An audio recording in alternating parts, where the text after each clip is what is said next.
जबलपुर में जिस प्रकार से विधानसभा नेता प्रतिपक्ष गोविंद सिंह भाजपा प्रदेश अध्यक्ष और उनकी पत्नी पर जिस प्रकार से आरोप लगाए थे, अब मामले ने तूल पकड़ लिया है। वही मामले को लेकर भारतीय जनता पार्टी जबलपुर के द्वारा एक पत्रकार वार्ता के माध्यम से प्रदेश अध्यक्ष वी.डी. शर्मा और उनकी पत्नी पर जिस प्रकार से आरोप लगाए गए थे, उसका खंडन किया गया है। वही पत्रकार वार्ता को संबोधित करते हुए भारतीय जनता पार्टी प्रदेश मंत्री आशीष दुबे ने बताया कि जिस प्रकार से नेता प्रतिपक्ष गोविंद सिंह के द्वारा प्रदेश अध्यक्ष वी.डी. शर्मा की पत्नी की नियुक्ति को लेकर बयान दिया गया है, वह सरासर गलत है। प्रदेश अध्यक्ष वी.डी. शर्मा की पत्नी के पद पर थी, उसके बाद पे यहाँ पर महामहिम राज्यपाल के द्वारा उन्हें वाइस चांसलर पद पर एक प्रक्रिया के तहत नियुक्ति की गई है, जिसमें किसी प्रकार से भारतीय जनता पार्टी प्रदेश सरकार का कोई हस्तक्षेप नहीं रहा। इसके बाद भी नेता प्रतिपक्ष सिंह के द्वारा निराधार आरोप लगाए गए हैं। वही चुनाव आते ही कांग्रेस पार्टी और उनके नेता भारतीय जनता पार्टी के कार्यकर्ताओं और नेताओं पर बिना कोई ठोस प्रमाण के आरोप प्रत्यारोप करते रहते हैं। इससे पहले पूर्व मुख्यमंत्री दिग्विजय सिंह के द्वारा क्षेत्र के विधायक पर आरोप लगाए गए थे। वही प्रदेश मंत्री आशीष दुबे ने कहा कि कांग्रेस के पास किसी प्रकार का कोई मुद्दा नहीं है जिसको लेकर वह जनता के पास जाए, इसलिए वह यहाँ के अनलगर आरोप भारतीय जनता पार्टी के नेताओं के ऊपर कांग्रेस के नेता लगाते रहते हैं। आज की इस प्रेस वार्ता में सबसे पहले आप सभी पत्रकार भाइयों का स्वागत है।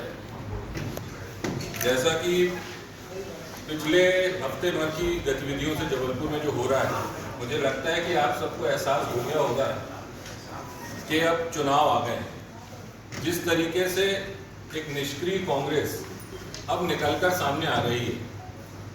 अभी आप सभी ने देखा कि पिछले हफ्ते इनके पूर्व मुख्यमंत्री दिग्विजय सिंह जी जबलपुर आए थे और उन्होंने एक अनर्गल प्रलाप यहाँ पर किया, आप सबके मध्य किया।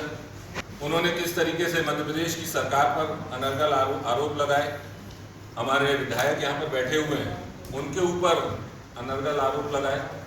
तथ्यहीन, आधारहीन और स्तरहीन राजनीति का हम सभी ने जो चित्र यहाँ पर देखा और कांग्रेस के द्वारा एक विकृत राजनीति का जो स्वरूप हमारे सामने परोसा जा रहा है, उसके आप सभी मित्रों यहाँ पर आप सबने उसको देखा है और उसके सहभागी भी हैं। उसके बाद कल नेता प्रतिपक्ष डॉक्टर गोविंद सिंह जबलपुर है। मैं आपसे ही पूछता हूं कि आज उनको नेता प्रतिपक्ष बने सालों हो गए, इसके पहले वो कब जबलपुर आए और कब आप लोगों से मिले? मुझे तो लगता है याद भी नहीं कि वो कभी आए हों, और अगर आए भी तो ना आप लोगों से मिले, ना कोई जनहित की बातें करी, ना नेता प्रतिपक्ष का कोई दायित्व या कर्तव्य निभाया। लेकिन मैंने बात यहाँ से शुरू की थी कि अब चूंकि चुनाव आ गए हैं, नवंबर में विधानसभा के चुनाव, और चुनाव में अब कांग्रेस को हम किस तरीके से सामने जनता के सामने लाने का प्रयास करें, क्योंकि इनके पास कोई मुद्दा नहीं।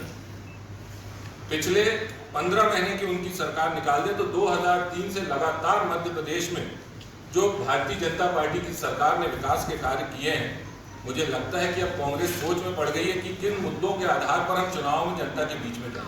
और जब उनके पास कोई मुद्दा नहीं है तो मुझे लगता है कि इस तरीके की झूठ फरेब की राजनीति में जो महारत हासिल है कांग्रेस को, उसको लेकर योजनाबद्ध तरीके से उनके नेता एक के बाद क्रमवार अनेक शहरों में जा रहे हैं। उसी क्रम में तारतम्य में जबलपुर में उनका आना हो रहा है और किस तरीके की गंदी राजनीति वो यहाँ से